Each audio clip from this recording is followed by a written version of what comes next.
Halo sobat-sobat, selamat datang di channel Noob Layar TV. Ini adalah rangkuman anime Wits and the Beats. Di sebuah kota yang tampaknya tenang, seorang pria bernama Alan baru saja tiba dari perjalanan panjang bersama rekannya Guti. Mereka berdua datang dengan satu tujuan, mencari seorang penyihir. Setelah turun dari kereta, mereka langsung mencari informasi. Mereka bertanya pada seorang wanita bernama Mary, apakah ia tahu tentang keberadaan penyihir di kota itu. Ternyata Mary mengatakan bahwa semua orang di kota itu tahu tentang penyihir yang mereka cari. Namun sebelum pembicaraan berlanjut, tiba-tiba terjadi keributan di luar. Saat mereka keluar untuk memeriksanya, ternyata ada monster yang sedang mengamuk. Alan dan Guti langsung curiga bahwa monster itu pasti dikendalikan oleh penyihir yang mereka cari. Akan tetapi Mary malah menyuruh mereka untuk diam dan melihat terlebih dahulu apa yang akan terjadi. Tak lama kemudian muncullah seorang wanita yang ternyata adalah penyihir Ion. Ia berhasil menghentikan monster itu dengan sihirnya. Mary menjelaskan bahwa penyihir Ion adalah pahlawan kota itu, dan Mary sendiri juga merupakan muridnya. Namun, Guti yang tidak percaya begitu saja langsung menyerang penyihir Ion.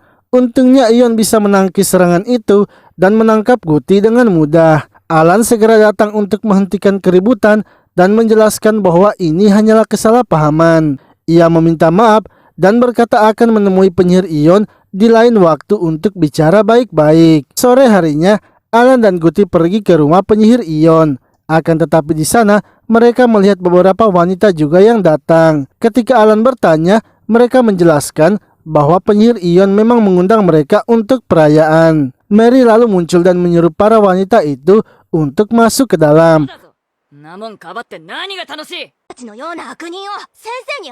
Namun Alan dan Guti dilarang masuk karena mereka sebelumnya telah menyerang penyihir Ion. Alan mencoba memperingatkan Mary bahwa penyihir itu mungkin menyembunyikan sesuatu yang berbahaya. Ia mengatakan setiap mawar mempunyai duri dan penyihir itu penuh dengan rahasia. Mary yang kesal karena Alan menuduh gurunya akhirnya mengusir mereka. Alan pun ingin agar mereka mencari tahu lebih dulu apa yang sebenarnya terjadi di kota itu. Saat berada di hotel, Alan mulai menyadari bahwa pesta itu hanyalah jebakan. Mereka harus segera kembali ke rumah penyihir Ion. Namun ketika hendak pergi, mereka malah sudah ditunggu oleh beberapa polisi. Sementara itu, di dalam rumah, Mary terbangun dan menemukan hal mengerikan. Para wanita yang tadi datang telah kehilangan tangan dan kakinya, begitu juga dirinya. Ternyata ini semua adalah rencana jahat penyihir Ion. Penyihir Ion menjelaskan kalau dulu neneknya adalah seorang penyihir yang menyegel kutukan api di kota tersebut. Tapi neneknya dituduh sebagai penyebab kutukannya dan akhirnya dihabisi. Kini Ion berniat membuka segel itu dan membalaskan dendam neneknya dengan menghancurkan seluruh kota. Guti tiba-tiba muncul dari atas dan langsung menyerang penyihir Ion. Namun penyihir Ion berhasil menghentikannya. Ia terus mencoba menyerang, tapi lagi-lagi Ion mampu melumpuhkannya. Alan akhirnya muncul untuk melindungi para wanita. Guti yang terluka parah lalu bangkit lagi dan menunjukkan sebuah tanda kutukan di lehernya. Ion akhirnya sadar tujuan Guti sebenarnya adalah untuk menghapus kutukan tersebut. Karena hanya penyihir yang menciptakan kutukannya yang bisa menghilangkannya. Sayangnya, Ion bukanlah penyihir yang membuat kutukan itu dan Guti mencari orang yang salah. Saat Guti akan menyerang lagi, Ion meluncurkan serangan kuat yang melukai Guti dengan parah. Tiba-tiba sesuatu keluar dari tubuh Guti dan masuk ke dalam peti yang dipegang oleh Alan. Ternyata roh Guti telah berpindah ke tubuh baru yang disimpan di dalam peti itu. Dengan tubuh barunya, Guti tidak lagi terpengaruh oleh sihir penyihir Ion. Ia akhirnya mengalahkan Ion hanya dengan satu pukulan.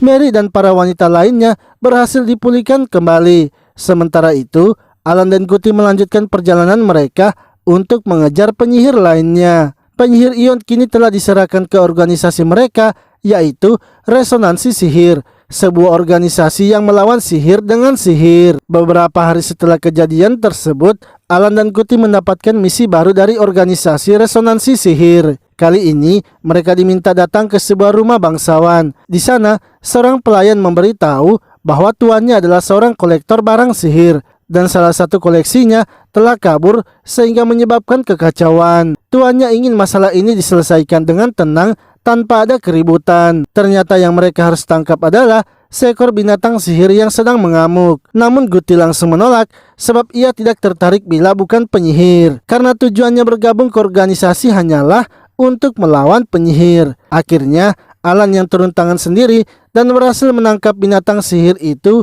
dengan mudahnya menggunakan sihirnya. Setelah itu mereka sempat bersantai sambil makan. Guti yang mulai bosan bertanya soal misi selanjutnya. Alan menjelaskan bahwa mereka ditugaskan untuk menangkap beberapa binatang sihir lagi, tapi bukan penyihir. Guti pun kesal karena ia merasa tujuan mereka ada di situ hanya untuk melawan penyihir. Alan menenangkan Guti dengan mengatakan kalau organisasi mereka berbasis sihir, sehingga mereka juga harus menangani semua masalah yang berkaitan dengan sihir, besar ataupun kecil. Tiba-tiba pelayan datang membawa sebuah surat dari organisasi. Setelah Alan membukanya, ternyata isinya adalah misi baru untuk menangkap seorang penyihir. Seketika Guti langsung semangat karena kali ini mereka akan bertemu penyihir. Tapi sayangnya saat mereka tiba di lokasi, mereka malah menemukan seorang nenek-nenek yang hanya ingin agar mereka membuka kotak kecilnya. Meski terlihat sederhana, ternyata di bawah kotak itu memang ada ukiran sihir.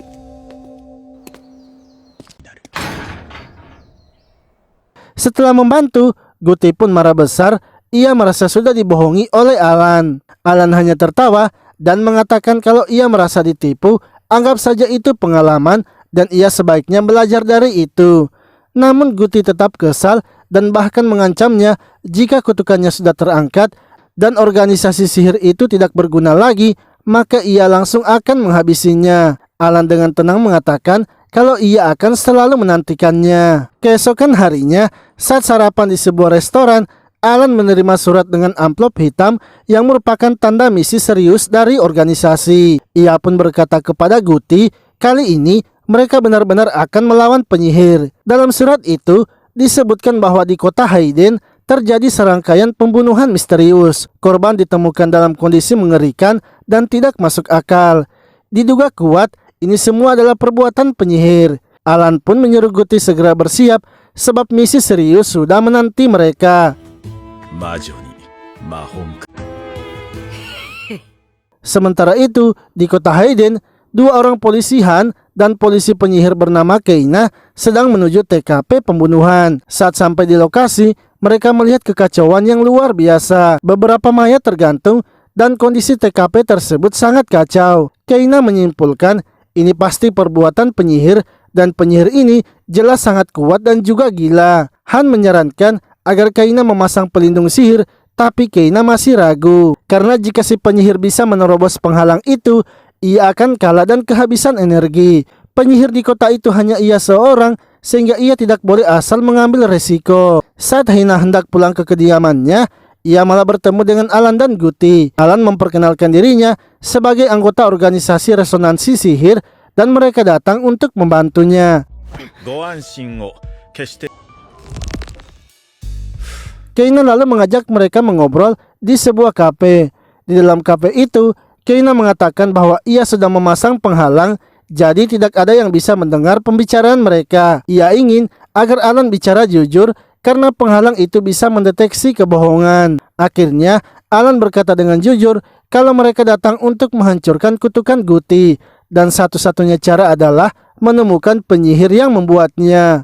Mungkin saja penyihir yang ada di kota itu merupakan penyihir yang membuat kutukan Guti. Untuk itulah mereka akan menghabisi penyihir itu dan membuktikannya. Keina akhirnya setuju karena ia sadar kekuatannya mungkin tidak akan cukup untuk melawan penyihir itu sendirian. Mereka pun sepakat untuk bertemu lagi besok pagi di tempat yang sama untuk mulai menjalankan misi bersama.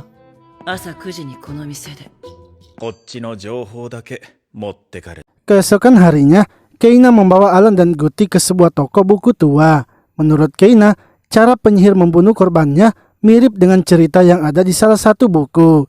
Dan kebetulan Buku itu ia dapatkan dari toko tersebut. Begitu mereka sampai di toko itu, Guti langsung saja mencium bau aneh. Tanpa basa-basi, ia pun menerobos masuk dan menyuruh Alan serta Keina ikut masuk. Dan benar saja, pemilik toko buku itu telah ditemukan tewas. Keina sangat kesal karena pemilik toko itu adalah satu-satunya petunjuk penting yang ia miliki. Tiba-tiba, Keina mendapatkan telepon dari bawahannya yang memberitahukan korban baru ditemukan lagi. Mereka langsung bergerak ke lokasi, tapi tetap saja tidak ada petunjuk yang jelas. Malamnya, ketika Keina telah mengantarkan mereka, Guti memberitahu Alan bahwa ia merasa mereka sedang diawasi sejak tadi. Dan benar saja, tiba-tiba penyihir misterius muncul serta melukai Guti, lalu menghilang begitu saja. Guti menjelaskan bahwa ia merasa penyihir itu sudah muncul sejak pertama mereka bertemu Keina. Ia yakin penyihir itu memang mengincar orang-orang yang dekat dengan Keina. Mereka lalu menemui Keina untuk melaporkan kejadian tersebut. Alan menanyakan apakah Keina mengenal penyihir itu karena dari awal kelihatannya Keina lah target utamanya. Keina pun merasa kesal sebab ia juga tidak mengerti mengapa ia yang bisa menjadi incarannya. Keina lalu menceritakan awal mula insiden itu terjadi ketika ia mendapatkan kabar kalau apartemennya sedang terbakar. Padahal anak-anaknya masih berada di dalam sana dan tragisnya mereka juga tidak selamat. Keina pun meyakini kalau itu adalah ulah penyihir karena mereka telah menuliskan sebuah pesan. Lalu saat mencoba menangkap pelakunya, salah satu rekan Keina pun malah tewas. Sejak saat itu, Keina merasa semua orang yang dekat dengannya selalu menjadi sasaran. Mungkin hal itulah juga yang membuat Alan dan Guti diserang. Beberapa waktu kemudian, salah satu polisi melaporkan bahwa penyihir itu telah mengirimkan mereka pesan. Isi pesannya adalah ia akan datang menyerang kantor mereka. Keina dan yang lainnya akhirnya melakukan persiapan untuk melawan penyihirnya. Lalu tak lama kemudian, penyihir itu benar-benar muncul di atas gedung kantor polisi. Ia menghancurkan sebagian bangunan dan menyerang menggunakan puing-puing itu serta menggunakan asap ungu yang membuat mereka kesulitan untuk melihat dan melawannya. Setelah menghabisi beberapa polisi, penyihir itu pun langsung saja kabur. Guti sangat kesal sebab pertarungan seperti itu hanya membuang waktunya saja. Alan kemudian mengatakan bahwa ia sudah punya rencana untuk melacak penyihirnya. Ia sudah menyebarkan burung gagak sihirnya dan ternyata sudah menemukan lokasi persembunyian penyihirnya. Mereka bertiga langsung bergegas ke lokasi penyihir dan melancarkan serangan. Namun saat mereka tiba, penyihir itu langsung melawan balik dan melukai Guti. Guti lalu memberitahu Alan kalau penyihirnya bukan hanya satu orang, tapi ada dua orang. Benar saja, tak lama kemudian dua orang pun muncul dan menunjukkan diri mereka. Keina sangat terkejut melihat kedua penyihir itu, sebab mereka berdua adalah anak tirinya yang bernama Sul dan Loan. Hal itu pun membuat ia terkejut karena ia mengira mereka berdua selama ini sudah tewas dalam kebakaran. Keina mengira kalau mereka berdua itu selama ini sudah tewas dalam kebakaran. Ia juga sebenarnya tidak percaya bagaimana mungkin dua anak yang ia sayangi bisa jadi dalang dari semua kekacauan ini. Alan menjelaskan Sul dan Loan tidak memiliki sihir sejak awal. Namun kitab sihir yang mereka pegang telah mengubah mereka menjadi penyihir. Buku itu memberikan kekuatan besar tapi juga meminta tumbal jiwa. Sayangnya mereka gagal memberikan tumbal yang tepat karena korban-korban sebelumnya hanyalah boneka sihir miliknya. Sehingga mereka berdua tak akan bisa mengalahkan mereka. Ditambah lagi, walau tanpa sihir, ia dan Guti juga sudah kuat.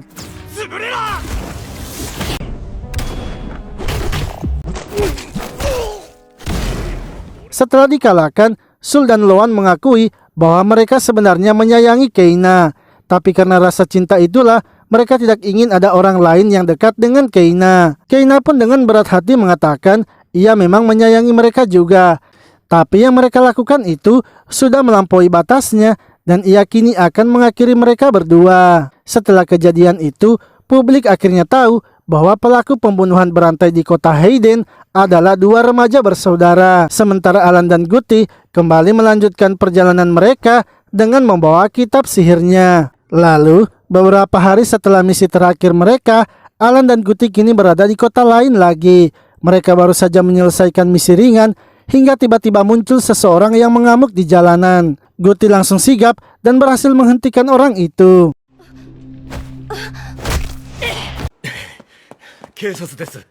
Tak lama kemudian, dua polisi datang, yaitu Jen dan Nota. Mereka pun menjelaskan bahwa orang itu adalah mayat hidup. Mayat itu mengamuk karena belum mendapatkan perawatan dari seseorang nekroman, yaitu pengguna sihir kematian. Banyak laporan tentang mayat hidup yang kehilangan kendali dan mengamuk tanpa alasan. Wanita yang sebelumnya ditolong oleh Alan kemudian merekomendasikan mereka kepada Jen, karena mereka juga adalah anggota organisasi resonansi sihir. Alan pun setuju untuk membantu jika memang masalah ini berkaitan dengan sihir. Namun ia mengaku bahwa mayat hidup dan nekroman itu bukanlah keahliannya. Akan tetapi Jen tidak perlu takut karena dalam organisasi mereka ada dua anggota spesialis nekroman, yaitu Pana dan Juko. Lalu esoknya Pana dan Juko akhirnya tiba di kota itu. Mereka langsung disambut oleh Jen yang membawa mereka ke sebuah restoran untuk menjelaskan situasinya.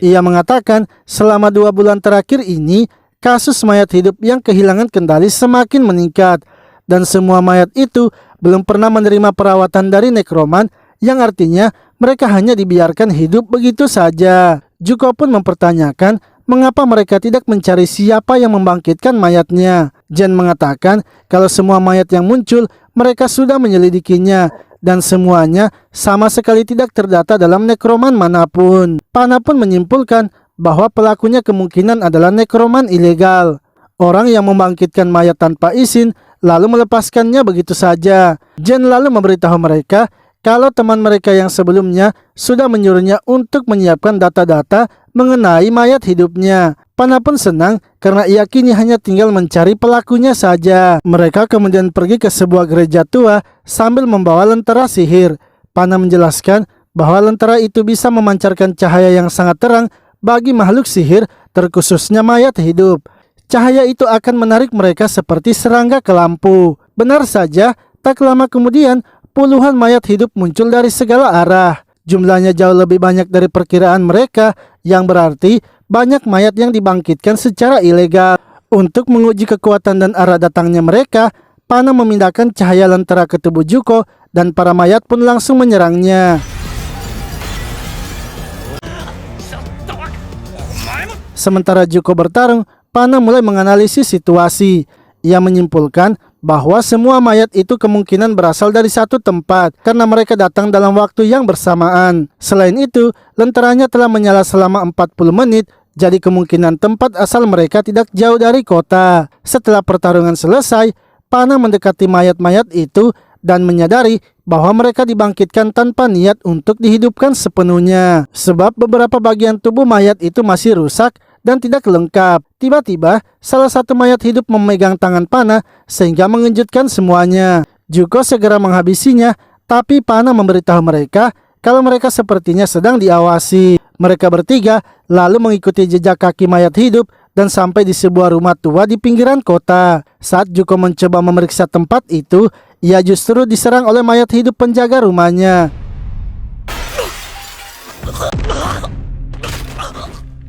Dari dalam rumah, muncullah seorang wanita misterius yang meminta Pana untuk masuk. Ia mengatakan kalau ia ingin berbicara secara pribadi. Jen langsung curiga bahwa wanita itu adalah nekroman, tapi Pana malah mengatakan kalau itu bukanlah manusia. Ia hanyalah mayat hidup yang sedang dikendalikan. Jen langsung menyuruh mereka untuk kabur, tapi nekroman itu mengeluarkan satu mayat hidup lainnya, yang mana ternyata itu adalah tunangan dari Jen. Untuk membuat Pana masuk ke rumahnya, nekroman itu menyerang Juko. Ia pun juga mengatakan kalau Pana ingin Juko selamat, maka sebaiknya ia masuk dan berbicara dengannya. Pana dan Jen akhirnya masuk ke dalam menemui nekroman itu. Nekroman tersebut kemudian memperkenalkan dirinya bernama John. Jen kemudian langsung saja menanyakan kepada nekroman John apakah semua wanita yang mereka lihat itu adalah mayat hidup. Sebab bila memang semua itu adalah mayat hidup, ia pasti tak akan bisa melakukannya sendirian.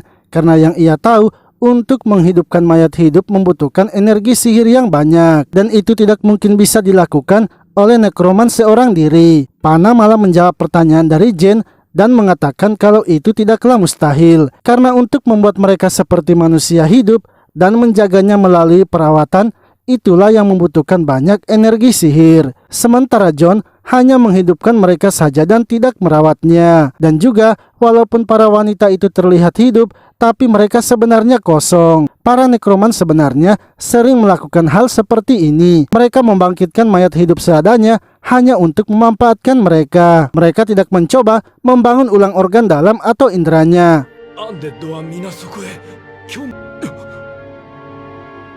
Pana kemudian menjelaskan kepada Jen kalau membangkitkan manusia itu memiliki harga yang harus dibayar. Biasanya setelah manusia mati, jiwanya akan bersiap untuk reinkarnasi. Begitulah siklus kehidupan, dan nyawa manusia akan terus mengikuti arusnya hingga dibangkitkan kembali.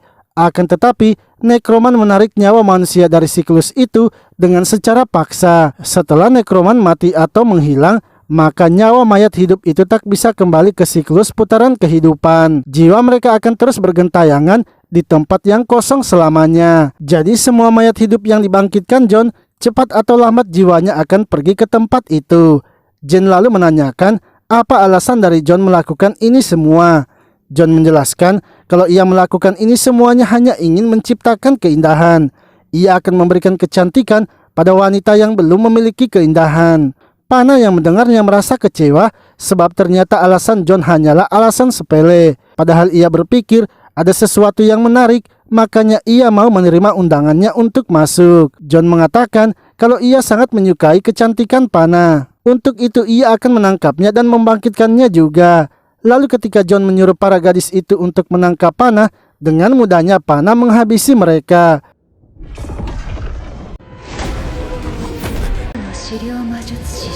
Pana kemudian menunjukkan kekuatan aslinya kepada John, yang membuat John kini ketakutan sebab Pana ternyata adalah seorang penyihir dan ia sudah mengundangnya masuk ke dalam. John lalu meminta agar Pana tidak melawannya sebab ia saat ini sedang menahan temannya. Jika Pana melawan, maka ia akan membuat temannya itu menjadi abu sehingga tak akan bisa dibangkitkan lagi. Namun Pana menjelaskan kalau ia tidak peduli dengan hal itu, karena apapun yang terjadi, ia tak akan berhenti untuk menghabisi John. John yang ketakutan akhirnya memanggil semua mayat hidupnya yang sudah ia persiapkan jika terjadi pertarungan besar.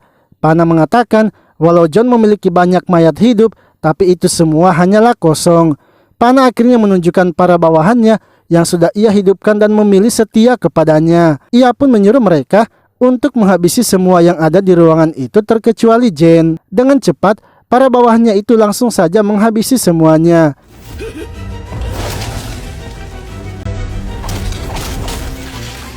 Namun John berhasil melarikan diri dan bersembunyi di sebuah ruangan. Dari belakang John, tiba-tiba saja Juko muncul sehingga membuat John terkejut sebab ia berpikir Juko pastinya sudah tewas. Juko menjelaskan kalau sejak awal ia memanglah seorang mayat hidup, dan alasan mengapa ia masih bisa bangkit walau sudah dihabisi adalah karena ia bukanlah mayat hidup yang biasa. Juko yang sudah kesal kemudian mendekati John dan menghajarnya. Juko lalu memberitahu Pana kalau ia belumlah menghabisi John karena menunggunya. Pana kemudian mengambil pistol dari John dan bersiap menghabisinya. Namun sebelum itu, ia ingin agar Jen harus merahasiakan apa yang terjadi, karena ia akan melakukan sesuatu yang melanggar hukum. Untuk itu, sebaiknya kasus ini ia simpan sendiri saja. Jen pun tak bisa menolaknya, sehingga Pana langsung saja menghabisinya. Sementara itu, Guti yang baru saja bangun kemudian keluar untuk sarapan. Ia pun meminta agar Alan memberitahukannya misi mereka selanjutnya. Alan pun menunjukkan amplop hitam kepadanya dan menjelaskan misi mereka, yang mana telah terjadi kasus pembunuhan yang tragis yang diduga kuat itu adalah ulah dari penyihir. Namun kali ini mereka akan kesulitan menemukan penyihirnya sebab sepertinya satuan penyihir dari pemerintah, yaitu Satuan Paladin, akan ikut memburunya, sehingga mereka kini akan berlomba memburu penyihir itu. Guti dan Alan kemudian bergegas pergi ke kota itu untuk melanjutkan misinya. Namun mereka terkejut melihat orang-orang yang sedang mengantri untuk dievakuasi. Guti lalu menghampiri penjaganya dan mengatakan kalau ia ingin masuk menemui neneknya. Para penjaga pun melarangnya masuk sebab satuan Paladin sedang melakukan pencarian. Alan kemudian menunjukkan identitasnya dan tanda gereja suci di peti mati yang ia bawa, sehingga para penjaga itu akhirnya mengizinkannya masuk untuk menemui neneknya. Akan tetapi, salah satu penjaga yang ditugaskan untuk mengawal mereka langsung saja dihajar oleh Guti, karena Alan ingin agar mereka segera pergi mencari penyihir itu sebelum satuan Paladin menemukannya. Sementara itu, kapten dari satuan Paladin, yaitu Kapten Chugan, baru saja kembali ke markasnya. Wanita yang menyambutnya, yaitu Lowen, mengatakan agar Chugan sebaiknya tidak melawannya sendirian dan membawa pasukan bila ingin menangkap penyihirnya. Chugan lalu memberitahu mereka kalau ia akan menyerahkan urusan pencarian kepada mereka, tapi mereka harus mengutamakan menangkap penyihirnya sebab ia yang akan menghabisinya. Namun utusan dari gereja suci mengatakan agar Chugan sebaiknya tidak menghabisinya, karena tujuan mereka adalah untuk menangkapnya saja. Di sisi lain, Guti dan Alan kini telah sampai ke sebuah dinding pelindung yang dibuat oleh satuan Paladin. Saat Alan mencoba menerobos pelindung itu, tiba-tiba saja sesuatu muncul di depan mereka, yang mana ternyata itu adalah boneka dari satuan Paladin yang telah dihancurkan oleh penyihir itu. Guti yang melihat penyihirnya langsung saja bersemangat dan mengejarnya. Ketika menemukan penyihirnya, tanpa ragu, Guti langsung menghajarnya. Penyihir tersebut yang bernama Helga kemudian menyerang Guti dengan sihirnya. Akan tetapi serangannya bisa dihindari oleh Guti, sehingga membuat Alan kini memiliki kesempatan untuk menangkap penyihir Helga. Guti kemudian memberitahu Alan kalau Helga sepertinya bukan penyihir karena terlalu lemah. Namun menurut Alan, ada sesuatu yang menahan Helga sehingga ia tak bisa mengeluarkan sihirnya. Tiba-tiba bola hitam yang dipegang oleh Alan kini meledak dan mengeluarkan Helga yang sedang ditahan. Saat Alan melihat Helga, ia sangat terkejut sebab Helga ternyata memiliki pedang iblis. Mereka akhirnya bergegas untuk bersembunyi agar tidak terkena serangan Helga. Guti lalu menanyakan seberapa kuat pedang iblis tersebut. Alan menjelaskan selama pedang iblis tidak dikeluarkan, maka pedang itu bukanlah apa-apa. Hanya saja bila dikeluarkan dari sarungnya, maka tak akan ada yang bisa mengendalikannya walaupun itu adalah penyihir. Lalu tiba-tiba Helga pun menyerang mereka karena sudah menemukan tempat mereka bersembunyi.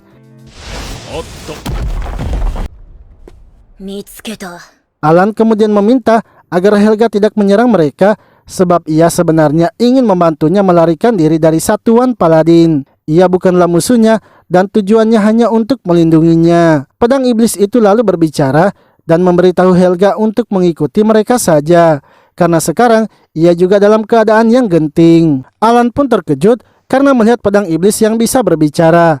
Ia lalu menanyakan mengapa pedang iblis itu bisa ada padanya, karena seharusnya pedang iblis itu sedang dilindungi oleh klan Gigih. Helga pun menolak untuk memberitahukannya karena sekarang ia tidak mempercayai siapapun. Alan mengatakan kalau ia yakin Helga bukanlah pelaku dari pembunuhan tragis itu. Helga yang terus menahan kekuatannya tak akan sekejam itu untuk menghabisi manusia lemah. Tiba-tiba mereka pun mendapatkan serangan dari boneka sihir satuan Paladin. Alan kemudian membuat penghalang dan meminta agar Helga ikut bersamanya. Namun Helga menolaknya sebab ia ingin melakukannya semua sendirian. Alan pun menyuruh Guti untuk mengejar Helga. Karena Helga bukanlah penyihir yang ia cari, jadi mereka harus membawa Helga bersama mereka. Sementara itu, Helga yang sedang kabur malah bertemu dengan Kapten Chugan. Bersamaan dengan itu, Guti juga akhirnya menemukan Helga. Guti dan Helga kini bekerja sama melawan Kapten Chugan. Namun sebelum mengamuk, Alan memberitahu Guti agar tidak mengeluarkan kekuatan aslinya, sebab itu adalah kartu as mereka dan belum saatnya mereka harus menggunakannya. Karena menurut Alan, sepertinya masih ada yang harus mereka ketahui tentang kasus tersebut. Untuk itu ia ingin agar Guti membantu Helga saja agar bisa melarikan diri. Guti pun kemudian menyuruh Helga untuk bergegas melarikan diri dan ia yang akan mengulur waktunya. Akan tetapi Kapten Chugan yang tidak ingin kehilangan pedang iblis langsung saja menyingkirkan Guti dan mengejar Helga. Ketika Chugan akan menangkap Helga, dengan cepat Guti datang menghajarnya. Hal itu akhirnya membuat Chugan kesal dan langsung menangkap Guti. Namun ia melihat kalau Helga kini telah melarikan diri. Ia pun kemudian naik ke atas dan membuat sebuah bongkahan es yang besar, dan ia langsung saja menjatuhkan bongkahan itu agar bisa menghentikan Helga.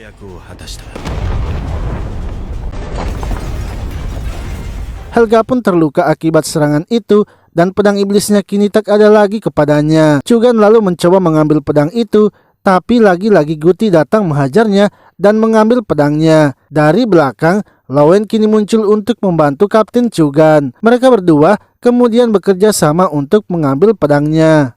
Namun Guti pun memilih untuk melempar pedang itu karena tujuan mereka adalah mengambil pedangnya. Dengan begitu, ia dan Helga bisa melarikan diri serta mengambil pedangnya kembali. Lalu ketika Guti telah mengambil pedangnya, ia memberitahu Helga untuk mengikutinya saja karena mereka harus segera pergi berkumpul kembali ke tempat Alan. Akan tetapi, tiba-tiba saja sihir es Chugan mulai mengejar mereka sehingga Helga pun membuat pedangnya menjadi baling-baling.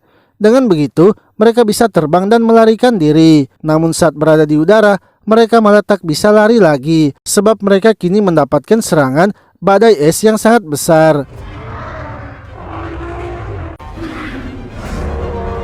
Setelah itu, mereka pun akhirnya ditangkap dan Chugan memerintahkan Lowen untuk membawa mereka. Lalu Alan kini muncul sehingga Chugan menyuruh Lowen untuk segera pergi dan ia akan terlebih dahulu mengurus Alan sebelum kembali ke markas. Alan kemudian mengatakan bahwa ia ingin berbicara kepada Chugan. Chugan pun marah sebab ia tidak ingin mendengarkan omong kosong seseorang yang sudah mengacau. Alan pun tetap berbicara dan mengatakan kalau dalam kasus ini ada sesuatu yang mencurigakan. Kalau penyihir ingin menghabisi manusia, mereka memiliki banyak cara. Dalam kasus ini, penyihir itu sepertinya meminta untuk ditangkap dan itu terlalu mudah serta terasa seperti sedang memancingnya. Dalam era sekarang, manusia itu masih takut dengan penyihir. Sehingga ketika ada seseorang yang mati saat ada penyihir, maka penyihir tersebut akan langsung dipastikan orang yang menghabisinya walau tak ada buktinya. Begitulah yang terjadi pada kasus Helga yang juga telah dituduh sebagai penyihir yang menghabisi orang-orang di kota itu. Di sisi lain, pedang iblis itu kini mulai mempengaruhi orang-orang yang ada di sekitarnya, yang mana para bawahan dari Chugan mulai saling menyerang akibat pengaruh dari pedang iblis. Tak lama kemudian, utusan dari gereja suci yang bernama Salman kini telah datang.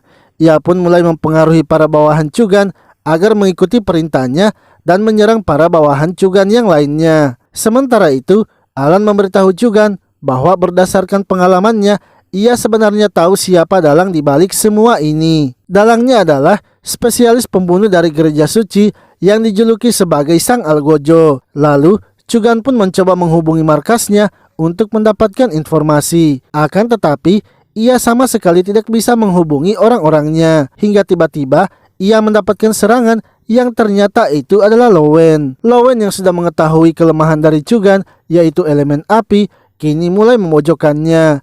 Ia pun menembak Alan dan mulai menghabisi Chugan dengan sihir elemen apinya.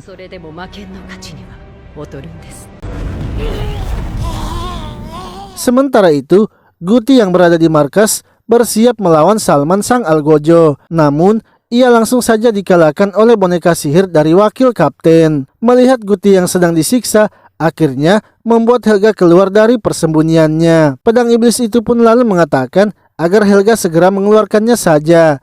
Akan tetapi Helga yang masih sadar memilih untuk tidak melakukannya karena ia tahu akan resikonya. Guti kemudian bangkit dan mencoba membawa Helga serta pedang iblis itu keluar. Namun Helga malah tertangkap dan ia pun memberitahu Guti untuk pergi membawa pedangnya saja. Saat Guti terjatuh, ia kemudian bergegas menuju ke tempat Alan. Dan ketika menemukannya, ia melihat Alan yang sedang terdesak. Namun Alan mengatakan kalau ia sebenarnya baik-baik saja sebab Chugan telah melindunginya. Alan pun kini mencoba menyembuhkan Chugan karena Chugan yang telah mengetahui apa yang terjadi bisa menjadi bantuan mereka. Lalu saat berhasil menyembuhkan Chugan, Alan pun mempertanyakan mengapa Chugan tidak menyerang Lowen padahal ia bisa melakukannya. Chugan mengatakan kalau ia belum mengerti apa yang terjadi, sebab bila ia melakukannya bisa saja ia menghabisi bawahannya itu. Karena mungkin saja bawahannya itu juga sedang dikendalikan oleh Sang Algojo. Alan kemudian memberitahu mereka untuk bersiap-siap karena sebentar lagi Salman sang algojo pasti akan mencari mereka. Kondisi mereka sekarang tidak bagus, Chugan yang masih kritis sementara ia telah kekurangan energi sihir. Bila mereka melawan Salman, mereka hanya akan mendapatkan masalah. Tak lama kemudian, Salman akhirnya datang bersama dengan para bawahan Chugan yang sudah ia kendalikan. Salman lalu memberitahu Chugan bahwa ia sudah mengambil alih semua bawahannya dengan menggunakan alat sihir di tangannya. Alat sihir itu dibuat dari 7 kulit raja serta memiliki cincin yang meningkatkan kekuatan. Dengan hanya melambaikannya pada orang, ia bisa membuat orang itu menuruti permintaannya. Lalu Helga yang melihat ada kesempatan kemudian bergegas untuk melarikan diri. Ia pun dibantu oleh Alan dan juga Chugan yang belum pulih sepenuhnya.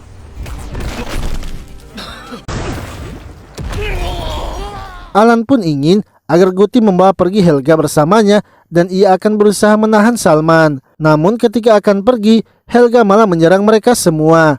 Yang mana Helga ternyata telah dikendalikan juga oleh Salman. Setelah mengambil pedang iblisnya, Helga lalu membawakannya kepada Salman. Salman pun langsung saja mengeluarkan pedang itu dari sarungnya.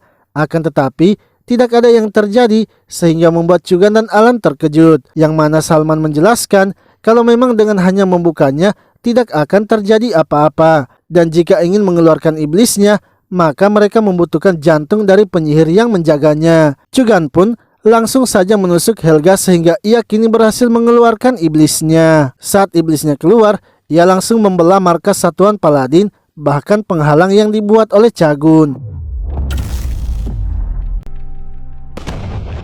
Salman kemudian memerintahkan iblis itu untuk menghabisi Chagun. Namun pedang iblis itu ternyata tidak mengikuti apa yang dikatakan oleh Salman. Alan pun memberitahu Salman kalau sepertinya ia telah salah dalam memahami sifat asli iblis itu. Akan tetapi Salman mengatakan kalau ia tidaklah salah paham dan sudah memahami tentang iblisnya. Yang pedang iblis itu berikan kepada pemakainya adalah jaminan keselamatannya saja.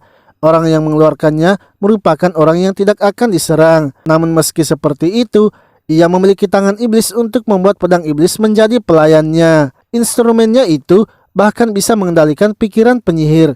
Dan ia juga telah mengorbankan ratusan bawahan Chugan kepadanya. Alan pun kembali memberitahunya kalau pemikiran Salman itu sebenarnya salah. Yang disegel para penyihir adalah kekuatan dan sifat buasnya. Sementara instrumen yang dipakai oleh Salman itu bekerja karena adanya rasa hormat dan rasa takut pada manusia. Sementara pedang iblis sejatinya tidak memiliki akal dan hanya memiliki dorongan untuk kehancuran. Monster yang tidak punya kehendak untuk menghormati atau takut pada orang lain. Sehingga Salman tak mungkin akan bisa mengendalikan iblis tersebut.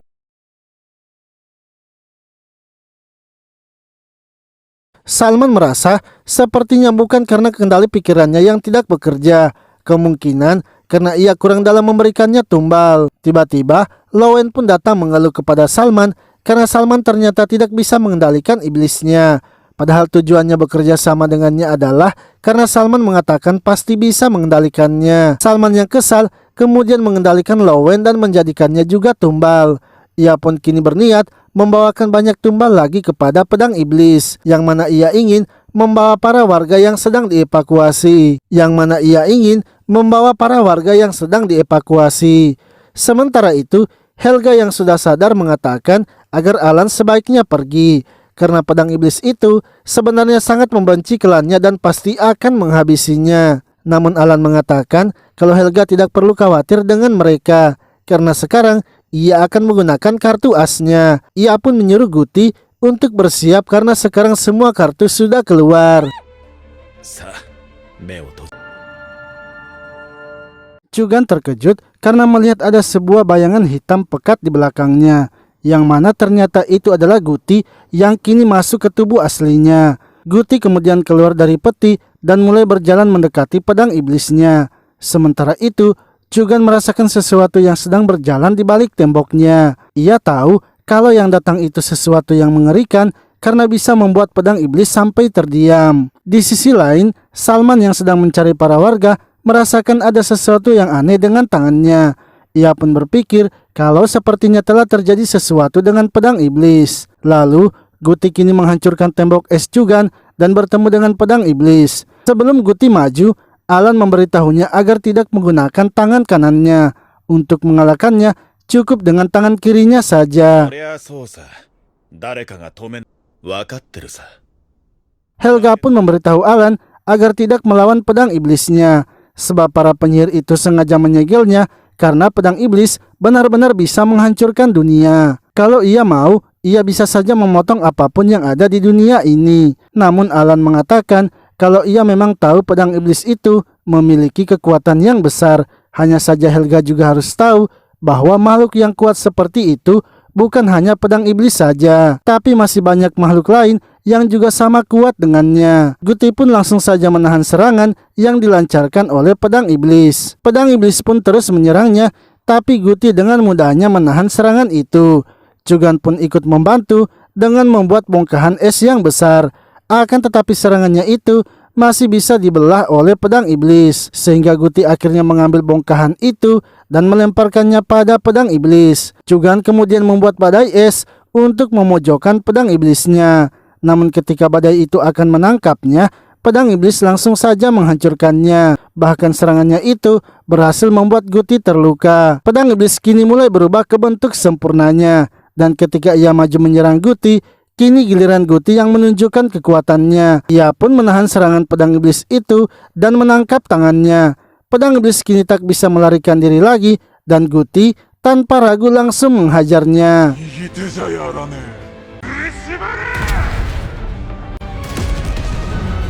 Pedang iblis itu pun merasa terkejut karena ternyata ada makhluk yang bisa menghentikannya dengan cepat. Akan tetapi ia senang karena berkat itu ia kini tak perlu lagi harus menghabisi Helga. Sementara itu di tempat pengungsian, para warga kini mulai panik. Lalu Salman kini telah sampai di tempat itu setelah berjalan cukup jauh. Akan tetapi dari kejauhan, Guti pun melemparkan batu sehingga membuat tangan kanannya putus. Alan pun menyuruh Guti untuk menyerang kaki dan tangannya lagi, tapi ia tak boleh menghabisinya. Setelah itu, Salman akhirnya ditangkap. Begitu pula dengan Lowen. Chugan kemudian mempertanyakan, padahal Salman hanya diberi perintah untuk mendapatkan pedang iblis dan ia bisa melakukannya dengan mudah tanpa harus ada korban sebanyak ini. Tapi mengapa Salman merasa perlu menyerang satuan paladin? Salman mengatakan kalau ia melakukan itu atas dasar tujuan pribadinya saja. Ia merasa tak bisa mencuci otak Chugan karena kekuatan elemen esnya, sehingga satu-satunya yang bisa ia lakukan adalah mencurinya dari Chugan. Ia sudah mendedikasikan dirinya selama bertahun-tahun demi tujuannya itu. Tapi bukan hanya ia saja yang menginginkan pedang iblis tersebut. Semua algojo yang ada di gereja suci sangat menginginkan pedang iblis itu. Jika Chugan mendapatkan pedang iblisnya, maka ia sendiri tak akan bisa mendapatkannya lagi. Hal itulah yang membuatnya melakukan ini semua.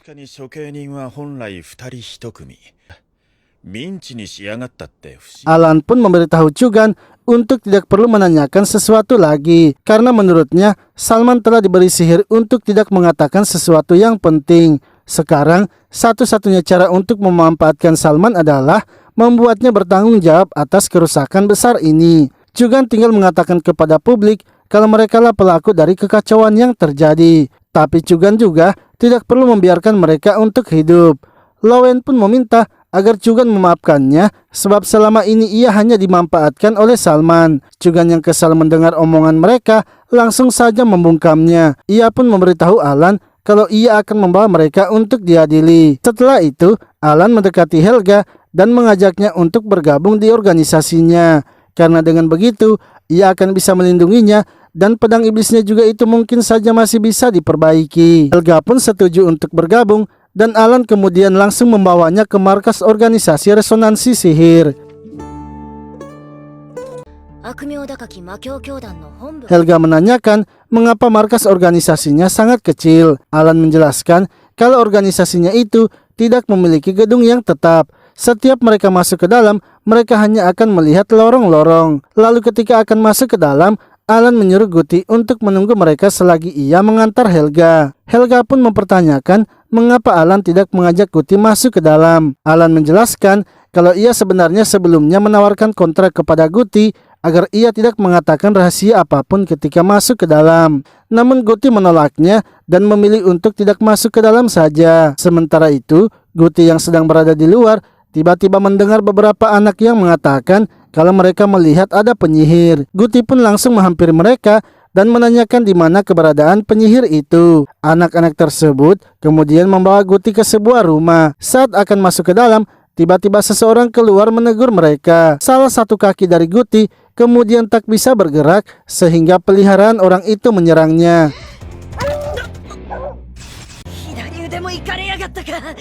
Namun orang itu akhirnya menjelaskan kalau ia sebenarnya bukanlah seorang penyihir, melainkan pembuat ramuan dan obat-obatan. Ia pun kini mengobati luka dari Guti akibat dari hewan peliharaannya. Lalu tiba-tiba seseorang masuk ke dalam rumah itu dan membuat Guti terkejut, sebab ia sama sekali tidak merasakan aura dari orang itu sampai ia membuka pintu. Orang misterius itu ternyata adalah Sang Algojo yang juga merupakan dari Salman. Dengan menggunakan jubahnya, ia pun menangkap Guti. Sementara itu, Alan yang berada di markas kini mendapatkan amplop hitam. Dan ketika membacanya, ia sangat terkejut serta bergegas menemui Guti. Di sisi lain, pria misterius itu lalu memperkenalkan dirinya bernama Solomon. Saat datang ke kota itu, mencari rekannya Salman, ia kini sudah tak menemukan jejaknya. Ia malah melihat kelompok Guti dan mengikutinya. Dengan jubahnya itu, ia mampu menghilangkan aura keberadaannya dan memasukkan mereka ke dalam dimensinya. Ia pun ingin agar Guti mengatakan di mana keberadaan rekannya.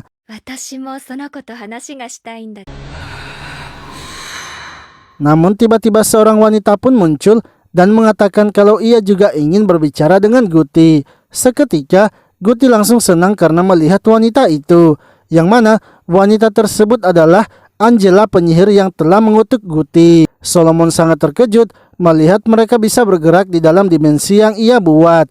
Padahal orang-orang akan menjadi lumpuh bila masuk ke dalam dimensi itu. Di sisi lain, Alan yang telah keluar kini melihat kalau Guti sudah tak ada. Ia pun bergegas menggerakkan para gagaknya untuk mencari keberadaan Guti. Alan pun menyuruh Helga untuk masuk ke dalam sebab ini bukanlah masalahnya. Namun Helga menolaknya karena mereka juga sebelumnya telah membantunya. Untuk itu, ia juga kini akan membantu mereka menyelesaikan masalahnya. Sementara itu, Guti yang masih berada di dalam dimensi itu kini telah babak belur. Guti memaksa tubuhnya untuk terus bergerak agar bisa menangkap Angela. Akan tetapi, Angela mengatakan kalau sekarang belum saatnya, ia harus melepaskan segelnya. Ia ingin agar Guti terus mengejarnya dan ia akan terus melihat perkembangannya. Guti yang kesal kembali menyerangnya lagi, tapi serangannya sama sekali tidak mempan. Guti pun berjanji kalau ia pasti bisa menemukan Angela dan menghabisinya. Tak lama kemudian, Alan pun akhirnya menemukan Guti yang kini telah pingsan. Sementara Solomon kini telah tewas dan di tubuhnya telah dituliskan beberapa huruf. Alan pun kini yakin kalau penyihir itu pastinya adalah Angela. Helga pun terkejut mendengar kalau penyihir yang Guti cari selama ini adalah Angela. Karena yang ia tahu, Angela itu sudah lama mati dan tidak mungkin masih hidup. Alan pun menjelaskan kalau Angela itu merupakan salah satu penyihir yang kuat. Dan Angela memanglah masih hidup serta merupakan penyihir yang memberikan segel kepada Guti. Lalu ketika telah diobati, Alan pun datang menemui Guti. Namun Guti kesal kepada Alan karena ia sepertinya telah memasukkan sesuatu kepada tubuhnya. Namun Guti kesal kepada Alan karena ia sepertinya telah memasukkan sesuatu ke dalam tubuhnya, sehingga sebelumnya ia tak bisa menggerakkan tubuhnya.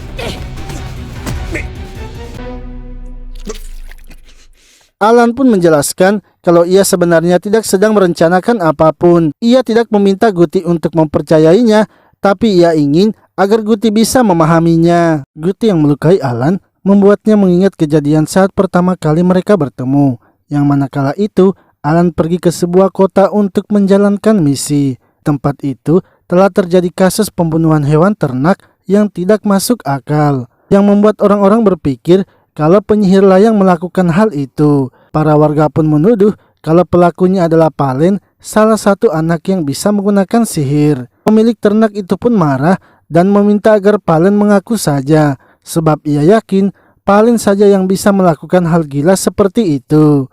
Tiba-tiba Alan datang menghentikan mereka dan menggunakan sihirnya. Ia pun memberikan mantra kepada dua orang itu sehingga mereka akhirnya pergi. Lalu Alan pun meminta agar Palen meluangkan waktunya untuk berbicara dengannya. Namun tak lama kemudian, Guti pun muncul dan menghajar kedua orang itu. Alan merasa kalau Guti sepertinya adalah orang yang berbahaya. Hingga saat Guti maju menyerangnya, ia pun langsung saja membuat pelindung. Akan tetapi, pelindungnya itu bisa ditembus walau tanpa kekuatan sihir. Sehingga Alan pun harus membuat pelindungnya menjadi 3 lapis. Saudara Palen yang bernama Owen kemudian menanyakan mengapa Guti menginginkan Palen. Guti menjelaskan kalau ia sedang mencari penyihir yang memberikannya kutukan. Lalu tiba-tiba sosok monster muncul dan langsung saja menyerang Guti.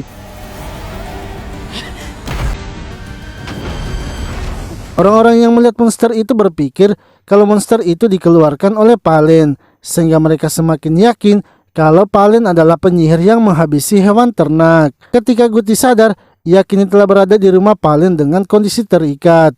Alan lalu mengatakan kepada Guti kalau ia telah menyelidiki saat Guti sedang pingsan. Tak ada tanda-tanda peningkatan tubuhnya dengan sihir. Akan tetapi meski begitu, Guti sangat kuat sampai tak bisa terluka. Alan pun juga memberitahu Guti kalau Palen bukanlah penyihir yang memberinya kutukan kepada Guti. Dan untuk meyakinkannya, ia ingin agar mereka mendengarkan penjelasannya. Ia lalu menanyakan kepada Owen apakah Palen memang benar tidak bisa berbicara. Owen mengatakan kalau Palen memang tidak bisa berbicara karena di keluarga mereka, orang yang memiliki sihir tidak akan memiliki suara. Alan pun menjelaskan untuk membuat sihir, orang biasanya menuliskan huruf mantra. Untuk melakukannya, ada yang memakai huruf jadi dan menambahkannya energi sihir.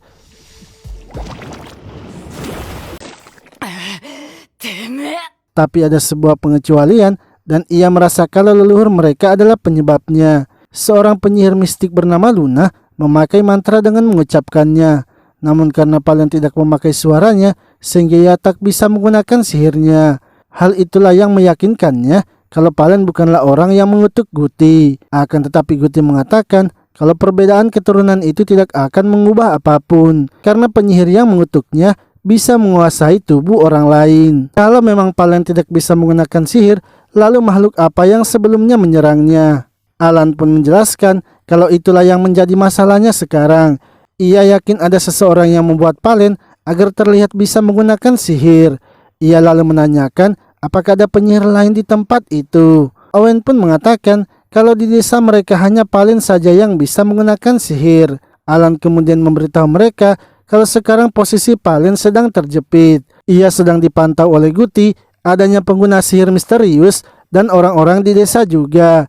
Namun mereka tidak perlu khawatir karena ia datang ke desa itu untuk melindungi mereka.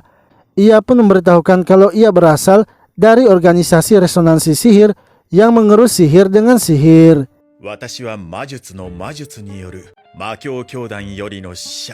Setelah itu, Alan akhirnya berpamitan dan akan kembali besok untuk mengajak mereka pergi. Saat sedang berjalan, Alan memberitahu Guti kalau Palen sepertinya mengetahui tentang kutukannya. Karena Palen juga memiliki sebuah kutukan yang membuatnya tak bisa berbicara.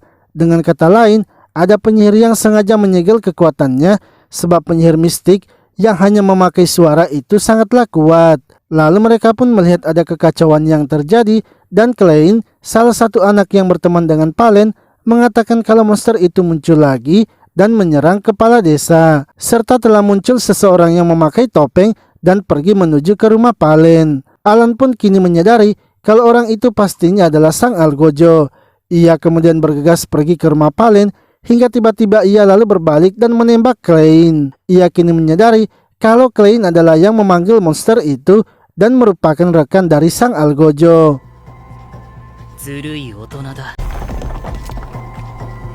Alan pun berhasil melarikan diri, tapi ia kini dalam keadaan terluka. Guti kemudian mendatanginya dan meminta agar Alan memberitahunya bagaimana cara melepaskan kutukannya itu. Alan pun bersedia memberitahukannya asalkan Guti harus membantunya melindungi Palen, sebab keberadaannya penting untuk menghapus kutukan. Di sisi lain, Palen yang sedang mencari kayu bakar melihat ada kobaran api. Ketika ia kembali ke rumahnya, ia melihat Owen yang telah tewas. Palen akhirnya ditangkap dan bersamaan dengan itu Klein kini telah tiba di tempat tersebut. Sang Algojo yang bernama Stephen kemudian mendekati Palen dan memeriksa lidahnya. yang mana Palen ternyata memang memiliki kutukan di lidahnya. Untuk itu, ia ingin agar mereka membuangnya saja sebab kekuatannya tak akan bisa digunakan. Lalu tiba-tiba Guti pun datang dan menghabisi kedua orang yang menahan Palen. Stephen yang melihatnya kemudian berbalik menyerangnya. Namun serangannya itu masih bisa ditahan oleh Guti menggunakan peti yang ia bawa. Hingga Stephen kemudian menyerangnya lagi dengan kekuatan monsternya dan membuat Guti kini tak bisa bangkit lagi. Lalu Alan akhirnya datang dan berusaha melindungi Palen. Ia kemudian memberitahu Palen untuk pergi memberitahu Guti cara lain menghilangkan segelnya, yang mana mereka berdua harus berciuman agar segelnya hilang. Guti pun tanpa ragu langsung melakukannya. Kini ia kembali ke tubuh aslinya dan menghabisi Stephen yang sedang mengancam Alan. Klein yang kesal kemudian menyerangnya dengan sihirnya. Namun dengan pukulannya, Guti berhasil menghancurkan sihirnya dan menghabisi Klein. Stephen yang masih hidup lalu menyerangnya secara diam-diam. Ia pun menyuruh para warga untuk menangkap Palen karena ia melihat Palen akan kabur. Lalu ketika para warga itu mendekati Palen yang kini bisa menggunakan sihirnya, ia langsung saja menyuruh mereka untuk berhenti. Ia bahkan memerintahkan api yang membakar rumahnya agar segera padam. Stephen yang melihatnya merasa sangat terkejut dengan kekuatan dari Palen. Alan pun kini menyadari kalau tubuh dari Guti adalah tubuh dari penyihir juga, sehingga ketika mereka saling bersentuhan bibir, masing-masing kutukan dari mereka pun hilang. Palen lalu mendekati Stephen dan menyuruhnya untuk lenyap. Seketika Stephen langsung saja menghilang bagaikan debu.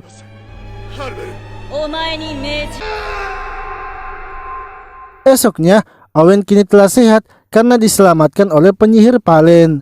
Mereka berdua akan bergabung dengan organisasi resonansi sihir bersama Alan.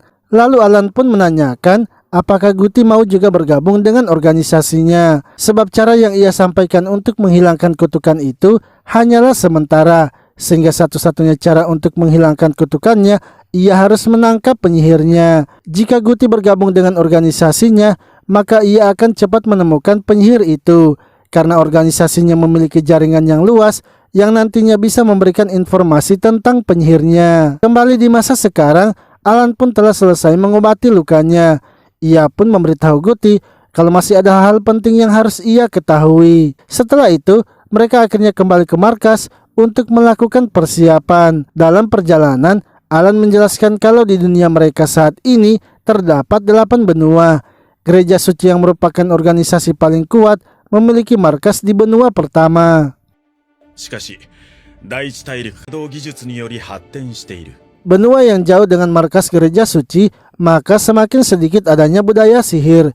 Dan di benua ke-8 yang paling jauh dari benua pertama, mereka malah mengembangkan teknologi peralatan sihir. Rumah yang akan mereka tinggali nanti ada di benua ke-7. Mereka akhirnya masuk ke dalam markas dan Guti kini setuju untuk masuk. Lalu saat akan naik ke lift, Alan menjelaskan bahwa lift itu memiliki 17 level dan tiap levelnya itu terhubung dengan dunia yang berbeda. Saat sampai di lantai 4, mereka langsung disambut oleh seorang pria. Namun Alan meminta agar ia segera dibawa ke tempat untuk mengganti pakaian terlebih dahulu. Ketika telah bertemu dengan orang tua itu, Alan pun meminta agar disiapkan pakaian untuk 10 hari, serta pakaiannya juga harus sangat ekstra. Setelah semuanya siap, Alan dan Guti akhirnya bersiap untuk keluar. Kali ini, tujuan mereka adalah dunia yang berada di level 4, yaitu dunia yang dipenuhi dengan vampir.